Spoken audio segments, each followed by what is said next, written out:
మీ మాట నుంచి సోషల్ మీడియాని వాడుకునే అధికారంలోకి వచ్చిన సందర్భంలో ఈ 9 నెలల గ్యాప్లో ఎంతమంది పాత్రికేయుల మీద దాడులు? ఇదే ఉస్మానియా యూనివర్సిటీలో నేను ఒక చిన్న డిబేట్ పెడితే ఇక్కడ ఉన్నటువంటి పోలీసులు వచ్చేసి నువ్వు మాత్రం పెడితే వేరే యూట్యూబ్ ఛానల్ ఎవరైనా రావచ్చు, మీ మెయిన్ స్ట్రీమ్ సంబంధించిన నువ్వు నోటెడ్ కాబట్టి నువ్వు రావద్దని చెప్పేసి ఇదే కెమెరామెన్ సాక్ష్యం సార్ వచ్చి ఆపేసి మొత్తం మధ్యలోనే తీసేయమని చెప్పారు. ఇదే ఓయూ వేదికగానే ఒక జీ తెలుగుకి సంబంధించిన ఒక రిపోర్టర్ని అడ్డంగా బాధేసింది ఇక్కడే. ఇదే వేదికగా శాంతియుతంగా ధర్నా చేస్తున్నటువంటి వాళ్ళకి లాఠీ చార్జ్ చేసి అర్ధరాత్రులు అపరాత్రులు కూర్చుంటున్నారు.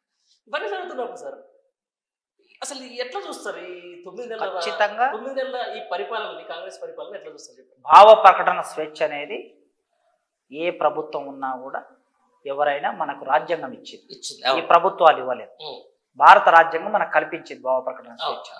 ఆర్టికల్ 19, 20 నుంచి మీరు ఈ దేశ పౌరుడిగా ఆయుధాలు పట్టుకోకుండా శాంతియుతంగా దేని గురించైనా మాట్లాడవచ్చు, ఎవరి గురించైనా మాట్లాడవచ్చు. ప్రధానమంత్రి నుంచి మొదలు పెడితే ముఖ్యమంత్రి వరకు ఎవరి నుంచైనా మాట్లాడవచ్చు. ఆ స్వేచ్ఛ మీకుంది పౌరుడిగా, ఆ స్వేచ్ఛ నాకుంది రాజ్యాంగబద్ధంగా. కనుక ఆ భావ ప్రకటన మీద ఎవరు కూడా ఆంక్షలు పెట్టకూడదు. రేవంత్ రెడ్డి గారు ఆంక్షలు పెట్టినా అది తప్పు, మోడీ గారు ఆంక్షలు పెట్టినా అది తప్పు. గత కాలంలో ఇప్పటికి ఇంకా కొన్ని వందల మంది రిపోర్టర్లు జైళ్ళలో ఉన్నారు.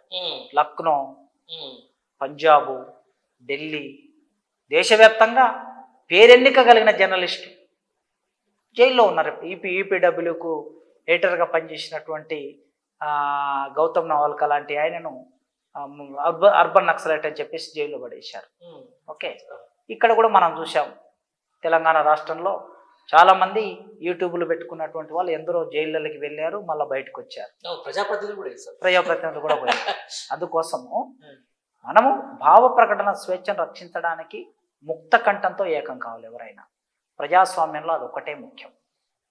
ఈ దేశ ప్రజాస్వామ్యం నిలబడుతుందంటే భావ ప్రకటన స్వేచ్ఛ ద్వారా మాత్రమే నిలబడుతుంది. దాన్ని కాపాడుకోవడం కోసం మనం అందరం ఏకమవుతాం. 9 నెలల పరిపాలన ఎట్లా అనిపిస్తుంది చెప్పండి? 9 నెలల పరిపాలనలో ఇప్పటి వరకు ఒక్క విధాన నిర్ణయం కూడా జరగలేదు. ఓకే, విధాన నిర్ణయం.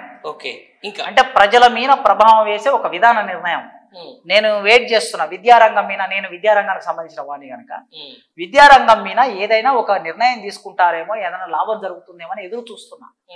ఒక్క నిర్ణయం జరగలేదు. వ్యవసాయ రంగం మీద ఏదైనా నిర్ణయం తీసుకుంటారేమో అని ఎదురు చూస్తున్నా. ఒక్క నిర్ణయం జరగలేదు. పారిశ్రామిక రంగం మీద ఏదైనా నిర్ణయం తీసుకుంటారని ఎదురు చూస్తున్నా. ఒక్క నిర్ణయం జరగలేదు. వైద్య రంగం మీద ఏదైనా నిర్ణయం తీసుకుంటారని ఎదురు చూస్తున్నా. ఒక్క నిర్ణయం జరగలేదు. ప్రభుత్వం ఏర్పడిన 9 నెలల కాలంలో ఒక్క విధాన నిర్ణయం కూడా తీసుకోలేని పరిస్థితిలో ఉండటం అనేది మనందరం ఆలోచించాలి. అందుకే ప్రజలందరూ ప్రభుత్వం మీద ఒత్తిడి పెట్టాలి. వెంటనే మీరు విధాన నిర్ణయాలు తీసుకొని మీ ప్రకటన చేయండి. ఓకే సార్, ఆ ఒత్తిడి పెట్టడానికి మనం అందరం ప్రయత్నం చేద్దాం. రైట్ సార్, ఇది డాక్టర్ ప్రొఫెసర్ కాసిం సార్ యొక్క మాట. ఏదైతే రానున్న రోజుల్లో కూడా అయితే తప్పనిసరిగా ఒక విధానపరమైన నిర్ణయాలు రావాలి. ఈ 9 నెలల పరిపాలనకు సంబంధించిన దాంట్లో కూడా ఇంతవరకు ఏది కూడా ప్రజలకు ఉపయోగపడే పని అయితే జరగలేదని చెప్పేసి కూడా ఆయన చెప్తున్నటువంటి మాట.